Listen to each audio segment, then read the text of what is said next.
This is your Wednesday Daily Delivery. I am Michael Rand.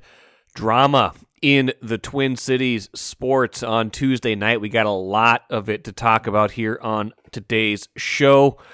Most of it will be spent talking about Timberwolves Game 5, another game they had a very good chance to win and did not. Up 11 going into the fourth quarter at Memphis. Series tied 2-2. Memphis chips away, takes a lead. Wolves tie it late, but Morant with the winning layup in the final second after Anthony Edwards went for a steal. A lot to break down from that game, so we'll get to that here in just a minute. Got to talk about Twins, an insane walk-off win against Detroit. Your first place Twins, by the way. I wonder if the AL Central is going to be like this all year, where these teams are going to be bunched up pretty close together. But right now, the Twins, by virtue of a 5-game winning streak, all of them in the division have taken a 9-8 record and are indeed the first place team in the American League Central after that 4-8 start.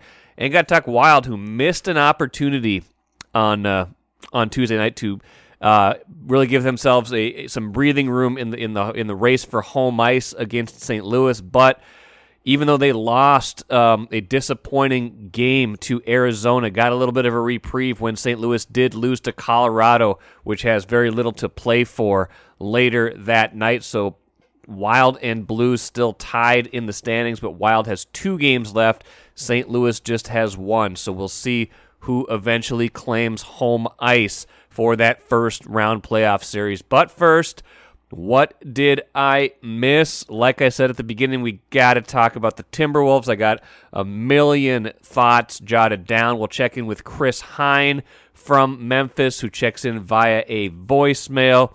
You'll hear from Chris Finch. You'll hear from Karl Anthony Towns. You'll hear from D'Angelo Russell. And you'll hear from Anthony Edwards about various aspects of that game. But, this game to me came down to a few different things. One, Memphis just wanted it more in the fourth quarter. They had a million offensive rebounds, it seemed, really 18 for the game. And the Wolves are just getting killed on the offensive glass in this series. Memphis, 18 offensive rebounds in the game, 62 of their 111 points were points in the paint. The Wolves committed 23 turnovers, including a costly one late in the game. Karl Anthony Towns, by and large, played a good game, but he did have 7 turnovers in this game. Just getting a little careless with the ball, just things like little winning play type things that they're not making yet, that they're not ready to make yet, because by and large, they do not have the playoff experience. But this is 2 games now, Game 3 and Game 5, where they had big double-digit fourth-quarter leads and could not close things out. And both times it was Memphis really hurting them with their grit, really hurting them with those hustle plays, those offensive rebounds, those second-chance momentum plays. And, of course, it was the greatness of Morant.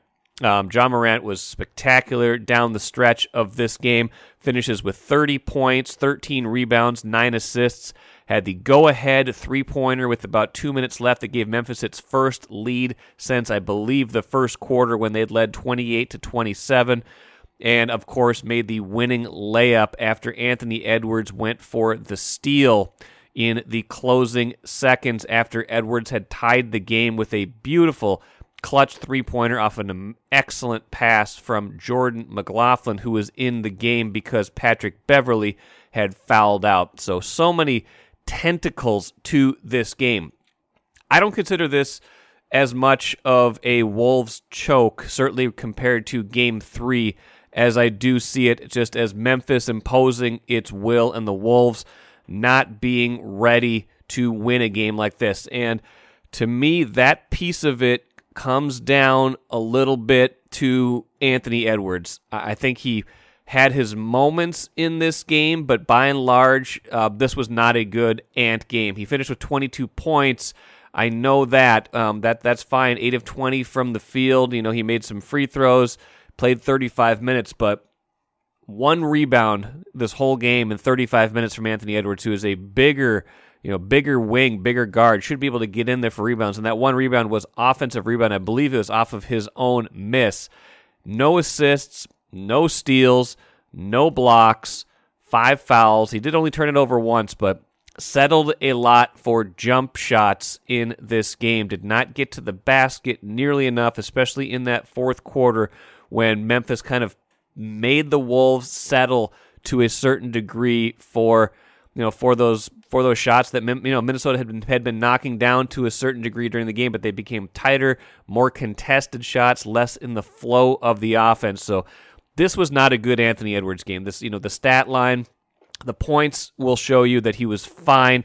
Everything else will tell you that he wasn't. And this game illustrates the difference between what happens when you have a guard who can take over a game and what happens when you don't. And Anthony Edwards has taken over games at times this season. D'Angelo Russell is capable of, having his moments where he's making clutch shots. He did make a big one on Tuesday night that helped keep the Wolves in the lead for a while. But D'Lo missed the isolation shot at the end that would have put the Wolves ahead before that kind of wild sequence. And Ja Morant is that kind of player. He is that kind of perimeter player that just gets downhill, can get to the foul line, commands the offense, controls the game down the stretch.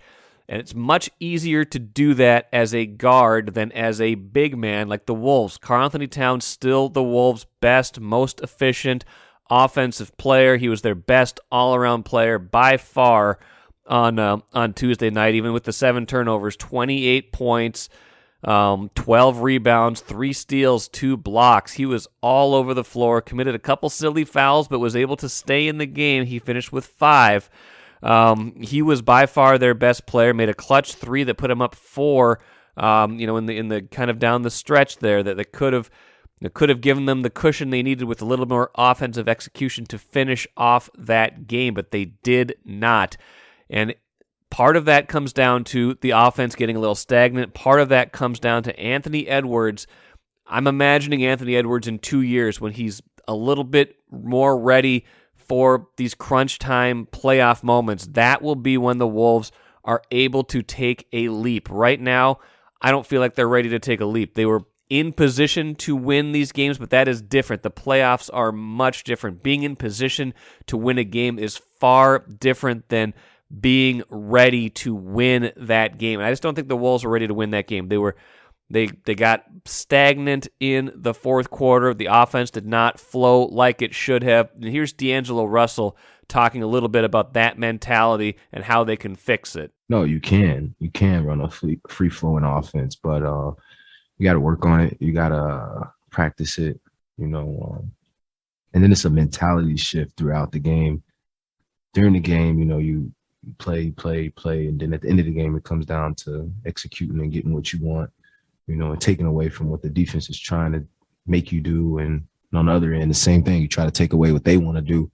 So it's what you're going to do next. And I think that's what we get from film. We watch film and see, what options we have when they take away that first option or maybe even the second option. What's our third and fourth? Take a playcation to Mystic Lake for 24/7 gaming, fun restaurants and bars, and luxurious hotel rooms. And join Club M to bask in the rewards. Follow the lights to Mystic Lake, where every day is play day. Well, listen, D'Lo is, he's one of the bigger, one of the bigger proponents at times, it seems, of that kind of hero ball mentality. But also, sometimes we think that, but sometimes the guard with the ball in his hand at the end, it's because there's no other options. Nobody's moving, nobody's cutting, nobody's getting open, and then, you can't just pass it off. Someone's got to take a shot deep in the clock, and sometimes that winds up being D'Lo. So I don't know how much of it is he wants to be a hero and how much of it is, the offense isn't flowing like it should, but that offense looks stagnant. A lot of settling for jump shots. You look through the play-by-play of that fourth quarter, you see a lot of Wolves three-point attempts, deep twos, floaters in the paint, really inefficient shots, while Memphis is getting free throws. They're getting, Ja Morant to the basket. They're getting tip-ins off of putbacks, things like that. Memphis was getting far more sustainable types of offense all night, and in the fourth quarter, it really became apparent that that model was going to win the game. Now, all that said, the Wolves were still in position to win this game, but Anthony Edwards makes that clutch three-pointer. It's a 109 with 3.7 seconds left. Memphis has the ball out of bounds, sideline. Anthony Edwards guarding John Morant, and Morant gets away from him, gets to the basket, makes a tough layup, but still a layup to end the game with 1 second left. You can't give up a layup there. And for everybody who was watching, it looked like Anthony Edwards went for the steal, and he confirmed that. So did Chris Finch after the game. Let's hear a couple quick clips about that. Did you kind of go for the steal, or how did you see that thing play out? I had already had my mind made up that I was going to try to steal it. Dumb mistake. It's over though, so can't do nothing about it. He went for the steal on the high side, which is not the wisest of decisions. So, but yeah. Now, John Morant might have gotten the ball if Ant was in front of him and made a 16-footer, because that's just what John Morant does. That's what great players do. We'll never know. What we do know is this: Morant got the ball, shook Ant, got to the basket, and made a layup. The kind of layup he made all night. It was a tough, contorted layup, but that's the kind of layup John Morant makes a lot. He got that one to drop, and that was the ball game. And that's another learning moment, right? That's another learning moment for this team. I mean, let's remember, this is a team that hadn't been, this core of players has barely tasted the postseason. This is really their first go-around, aside from Patrick Beverley with a wealth of experience, but he fouled out late in that game, hurt them defensively against John Morant. Karl Anthony Towns and D'Angelo Russell had played 5 playoff games total, each of them, before this series began. Taurean Prince has got a little bit of experience, but he's more of a role player, bench player. Gave him some good minutes on Tuesday, but still, this is a team that's got to be learning on the fly. They got to be learning how to be more aggressive. They've got to be learning how to close out games. So, bottom line for this game to me was it came down to the execution. It came down to turnovers, sloppy play, not valuing the ball, and it came down to me this was a missed opportunity, right? That's why this hurts. That's why fans post-game were lamenting the missed opportunity. I think the Wolves players and coaches were doing the same thing. I think that's fine. I think you can lament a missed opportunity in this game because, it certainly was there for the taking. That said, I don't think they were ready to win this game. I think Memphis has not been good in this series, if we're being honest. I think Memphis has shown some of those same jitters the Wolves have been showing, because Memphis lacks a lot of that playoff experience too. They are not the cold-blooded executing kind of team in these games. They have not taken control of any of these playoff games except for Game 2. The Wolves have been in control of a lot of these games and then had them slip out of their control. So that's the missed opportunity in this. All that said, like I said, I don't see this as a Wolves choke so much as they're just not ready for this. They're not ready for the moment. And maybe we're parsing words here, but I just feel like in a little while, in 1 or 2 years, this actually will be a learning opportunity. But nobody wants to hear that right now. And we can't talk about this like the series is over, because it's not. It's 3-2. Wolves now go back to Target Center for Game 6. Still have a chance in this series. We've seen them get back off the mat, things like that, but they're going to have to play better. They're going to have to execute better. They're going to have to keep Memphis off the offensive glass. Chris Finch could not have been more clear about that post-game. Here's Chris Finch again talking about offensive rebounding and what went wrong in this game. I don't know how many offensive rebounds they have in the fourth. Clark had 7 alone, and that's the game. They had 18 for the game. They had 12 second chance points in the fourth quarter. That was it. That's the game. I mean, he's athletic. He's long. He's, climbing on your back. He's pushing. It's physical. We got to get multiple bodies on him, and also, when Morant's allowed to get deep into the paint, it draws your defense over and then leaves you a little bit exposed, especially, on the weak side, of course. And that's it, right? He's absolutely right. He's maybe hinting a little bit that Brandon Clark gets away with some pushing and some physical play. Maybe wanted the foul discrepancy to be a little bit more narrow than 29-19. But you know what? Memphis was the more aggressive team all night. The more aggressive team is going to get fouls called. They were getting into the paint. They were the ones that were taking it to the basket. The Wolves were settling for jump shots all night long. This, to me, was not a woe is us, the referees messed us up again kind of game. If you are inclined to believe that, that is your prerogative. If you are of the type of Minnesota fan that wants to blame officiating for every single loss, you go right ahead. Calls were missed both ways. I thought the most important call of the whole game was a call that very much benefited the Wolves, by the way. When Karl-Anthony Towns' offensive foul was challenged by Chris Finch, I didn't think they had any chance of winning that challenge. They ended up changing that to a block on Jaren Jackson Jr. That's 4 on Jaren Jackson Jr. at that point. Towns has 3 then. Towns is able to stay in the game, really impacted the third quarter, and then Jackson fouled out in the fourth quarter, and the Wolves went up like 11. I'm like, well, that's ball game, right? You got their best defensive player out of the game, and and Karl-Anthony Towns is still able to be in this game. So they certainly benefited from some calls in that game as well. I don't think it was a great officiating game, but I don't think it was lopsided. Even when the fouls pile up a little bit in one way, sometimes that's game flow. You're not going to get a lot of fouls called when you're shooting a lot of jump shots. You're going to get fouls called when you're the more aggressive team, going to the basket, trying to, boxing out, actually, keeping them off the offensive glass. They just did not do that in this game. So, to me, it wasn't the officiating. It was Memphis doing what it does in the fourth quarter and the Wolves not having an answer for it. Now, will they have an answer for it in Game 6? That remains to be seen. I didn't think they'd have an answer in Game 4, and guess what? They won. So, if they can do this again, if they can win Game 6, I think they have to feel okay about their chances of winning the series still, because Memphis, like I said, is not taking control of this series. I think if you're the Wolves, you feel bad about the missed opportunities, and you feel bad that maybe you have let Memphis win when Memphis has not been at their best. And is there going to be a game here where Memphis really is at its best? I don't know. I don't know what we're going to see on Friday night at Target Center, but Karl-Anthony Towns had a quick thought at the end of his media session about what they need to do. 48 minutes. It's going to take 48 minutes of pure desperation and an execution level that we've seen ourselves accomplish at times this year in games. So we got to be at our best. There's no more time. There's no more wiggle room anymore for us.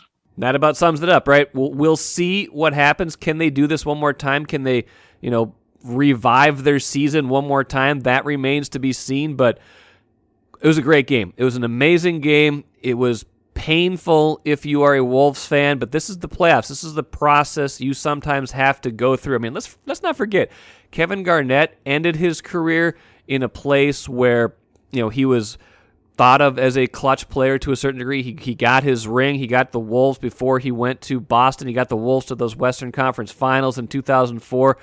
Kevin Garnett didn't win a playoff series till his 8th trip to the playoffs, you guys. Like, sometimes it just takes a long time. This is just Cat's 2nd trip to the playoffs. This is Anthony Edwards' 1st trip to the playoffs. There's an opportunity here that is being missed, but there's also a steep learning curve when it comes to winning in the playoffs that this team is finding out about. And I don't think they've learned anywhere near all of those lessons yet. But I think when they look back on this series, however it turns out, there will be some growth from this. That's not, like I said, it's not what you want to hear right now. They're right in the middle of the series. The thing is still right there for them to take. But big picture-wise, they could not have asked for a better series for their own growth. And I'm done talking about it for a little while. Let's hear from Chris Hine, who had some similar thoughts on what happened in this game. I don't know if it's hubris, inexperience, a little bit of both, but the Timberwolves just can't get out of their own way and can't learn from their past mistakes. And here we are again, discussing another collapse against the Memphis Grizzlies. They give away one in the regular season in Memphis and lost in overtime. Gave away one Game 3 at home. And now they give away Game 5. And for a series that they have led most of the time, they are now down 3-2, headed back to Minnesota, and they have to regroup again in time for Game 6. It's the same, and it's not like they're losing in different ways either. It's the same thing over and over again. It's poor late game execution, isolation heavy basketball that's not like the rhythmic offense they play for most of the rest of the game. It's shot selection in those situations as well. It is especially offensive rebounding for Memphis, allowing them to just control the glass. Brandon Clark, 7 offensive rebounds alone in the fourth quarter. 7 in one quarter. I looked back over the stat sheet over the last 7 minutes and 30 seconds of that game. Memphis shot and missed, and the Wolves got the rebound after just one miss, just once. Every other possession in that 7:30 either ended with Memphis scoring or ultimately missing but getting 2 or 3 shots on a possession before the Wolves finally would get the rebound. Only one time did the Wolves hold Memphis to one and done over the last 7 minutes and 30 seconds. Anthony Edwards, brilliant to come up with that tying 3 in the corner off of a well-drawn play. But and he admitted after the game that his gamble on a steal of that inbound pass to John Morant was a quote dumb mistake that he will learn from. Just tough all around. Again, the Timberwolves are going to have to come back from a potentially just awful loss, and they have to try and regroup like they did after Game 3. The silver lining for them is that they have experience doing it, so they can do it again. But they've missed a chance to close out this series at home, and they're going to have to come back to Memphis for a Game 7 if they're going to have a shot of winning this series. Good stuff from Chris. As always, appreciate him checking in after long nights. I think I got this voicemail at 1:19 a.m. I'm sure he's going to be back in Minneapolis soon for access, everything that's going on with this team, getting ready for Friday, and then possibly a turnaround quick for Sunday's Game 7 if the Wolves are able to win Game 6. This does feel like a series that's going 7. This has been the best series of them all in the playoffs so far, in my estimation, so we will see where we are headed with that. Wild. Speaking of the playoffs, Wild missed an opportunity on Tuesday, a big one. They had a team that in the standings is nowhere near as good as them. Arizona way down in the standings. While you looked at that and you're like, well, this is a chance for the Wild to bank some points, try to get that home ice. Instead, they lose 5-3 to the Coyotes. Marc-Andre Fleury not great in that game in goal. And now you're looking at the Wild having to play Calgary and Colorado in their last 2.